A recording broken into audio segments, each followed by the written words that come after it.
DJ Ranjan DJ Ranjan singing by Shreyas समया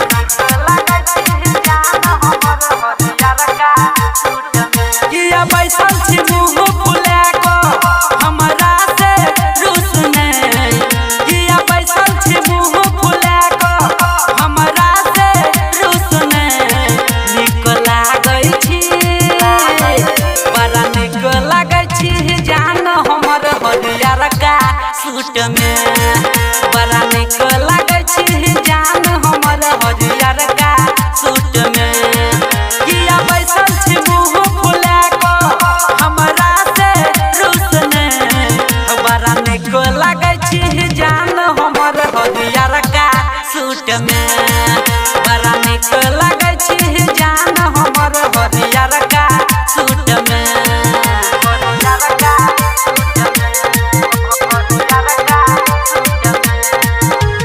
DJ Ranjan DJ Ranjan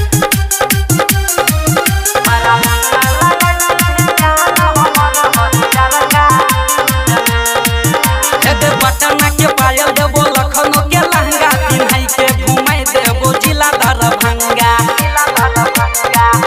के छौरी पटना के पायल देबो लखनऊ के लहंगा पिन्हाई के घुमाई देबो जिला दरभंगा पटना के पायल देबो लखनऊ के लहंगा पिन्हाई के घुमाई देबो जिला दरभंगा पैरा जाता मुंह में छाया नहीं घुमाई धूप में पैरा जाता मुंह में छाया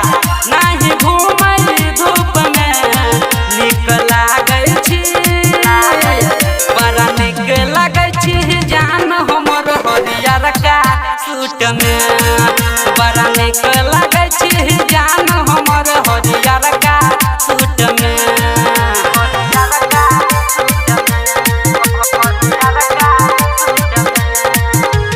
डीजे रंजन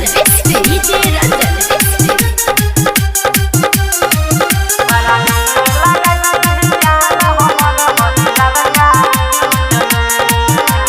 चाटे चौमिन छोला खिएबो पिज्जा बर्गर आ कोको कोला ढार किया देबो धर धर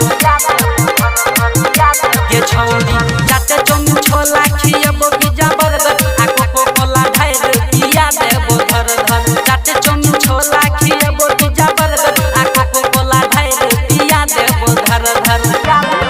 दिल धर गई छौ हमर देखी तोरा रूप में दिल धर गई छौ हमर देखी तोरा रूप में निक लागै छी बड़ा निक लागै छी जान हमर हरियर का सूट में बड़ा निक लागै छी जान हमर हरियर का सूट में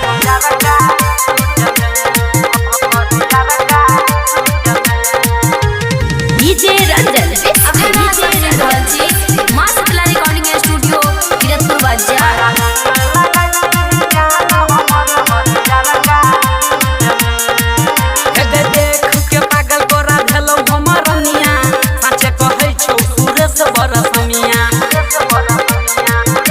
के छौरी देख के पागल तोरा भेलौ हमर रनिया साचे कहै छौ सूरज बरसमिया देख के पागल तोरा भेलौ हमर रनिया